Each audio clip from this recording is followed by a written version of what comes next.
Everyone says, Habibi, come to Dubai, come to Dubai. Now look, this. Look how many people are here. Everybody came to Dubai now. Everyone's in Dubai now. Habibi, what in the world happened to Dubai?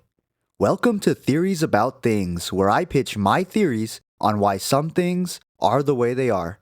Dubai, a destination that needs no introduction, a mythical oasis in the middle of the desert, or so it once was. For people who have lived in Dubai for an extended time, or for people who have visited years ago and then again recently, I think they would be the first to tell you that Dubai has changed, and depending on how you see it, maybe not in a good way. I was actually fortunate enough to visit in 2015 and then twice again in 2023, and I can tell you from first-hand experience, it was almost like I visited two different destinations. If I can summarize it in one thought, I would say Dubai feels like it lost its character, and I doubt I'm the only one that feels that way. My theory on why Dubai has, dare I say, fallen off as a tourist destination is because it leaned too heavily into trying to attract tourists, and in the process, it lost its character. First, let me start with what Dubai was in terms of a tourist destination. There's the Dubai outwardly that we know. It was and still is a flashy and futuristic place that was known for pushing the boundaries and making headlines. It had the world's tallest building and an indoor ski resort in the middle of the desert. It had the world's only 7-star hotel and just unthinkable luxury in general. But then there was the undertone of Dubai. It was this lavish playground that existed within a Muslim society. Islamic societies are known for modesty and being strict on social standards that the Western world would consider normal. But here you had this tourist destination with endless bells and whistles operating right in the middle of one. That added a feeling of almost mystique to Dubai in the past, especially for a Western tourist, since the Middle East in general as a region was unfamiliar territory to the average tourist from basically every other part of the world. So as a tourist in the past, you'd be in Dubai and you'd be mesmerized by the opulence, but also in the back of your mind, you'd be thinking about what you can wear and what you can say and what you can take a picture of and what's going to get you in trouble.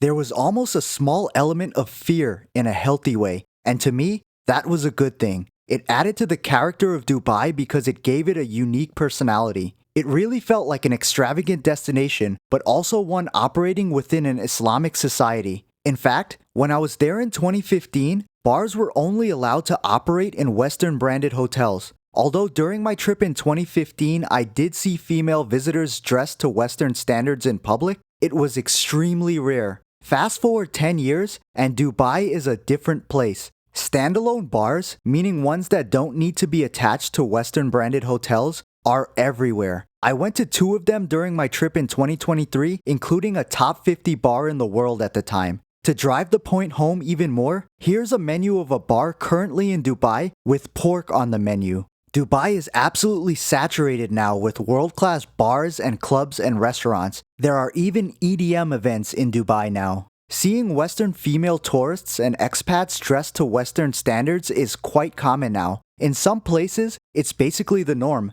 Similarly, during my trips in 2023, I didn't see nearly the ratio of native Emiratis to foreigners in public places and tourist centers that I saw back in 2015, where it felt like the ratio was 50-50. In Dubai, foreigners are restricted to live in certain designated districts, and there are so many foreigners, tourists, and expats now that being in one of these districts almost has the feeling that the local Emiratis are the actual tourists.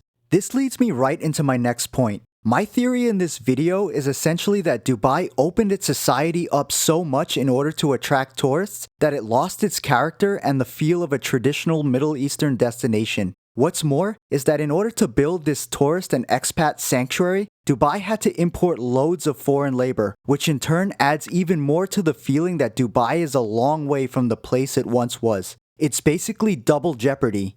This is the population breakdown of Dubai in terms of native Emirati versus non-Emirati from the Dubai Data and Statistics Establishment government website. As of 2024, over 3.5 million of the nearly 3.9 million residents of Dubai were non-Emiratis, and when you're there, it absolutely feels that way. Anyone who says otherwise is either lying or trying to be politically correct. No matter how you slice it, Dubai feels different now. It feels less like a unique creation within a Muslim society and more like an amplified but still generic vacation destination with loads of amenities and activities. Here, listen to this guy describe his perception of Dubai. And they'll tell you, I love Dubai. It's so clean, so futuristic. Yeah, it's basically a giant iPhone store with some camels. Like, congratulations, you went to Las Vegas, but the sand was different. Let me know down in the comments, does he have a point? Actually, while it won't be in the Emirate of Dubai, but rather 50 minutes away in the neighboring Emirate of Ras Al Khaimah and still in the UAE, a Wynn Casino Resort is slated to open in early 2027. So within the greater Dubai tourist area in 2027, you can expect to find a casino, more bars, restaurants, and clubs than you can count, high-end shopping, countless hotels, and all kinds of concerts and events. Let's just say, it's gonna get more and more difficult to shake off the Vegas comparison. In reality, there are many places around the world that offer that kind of experience. Dubai once offered some of that and some of itself in order to be a unique destination. Now it seems like it offers everything on the generic tourist destination checklist and almost none of its native self, and that has caused it to lose its authenticity, and some say it may have even declined as a must-visit tourist destination.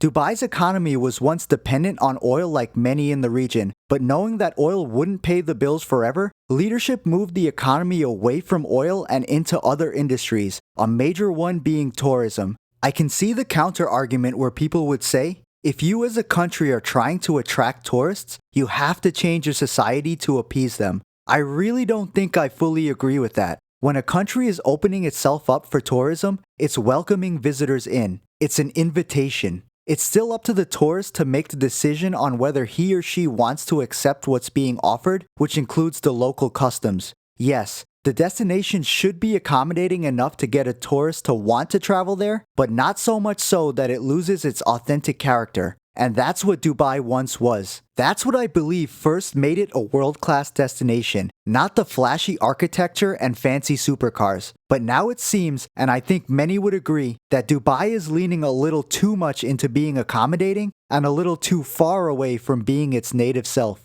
Luckily, despite all of this, I still think Dubai is a well above average tourist destination. Like I mentioned, I was there twice in 2023 and I would go back in a heartbeat. I feel that it's a place that really tries to earn your dollar. The service everywhere is great. It's a visually captivating place and it's impossible to be bored on vacation in Dubai. I would just be lying if I said I didn't miss the little fear in my stomach after getting through passport control, knowing that I'm somewhere that's so different from home. But what do you guys think? Have you traveled to Dubai recently or in the past? Is it trending upwards or downwards? Let me know in the comments. And remember to like this video and subscribe to the channel if you're enjoying the content. Also, find me on X and Instagram, and I'll see you in the next one.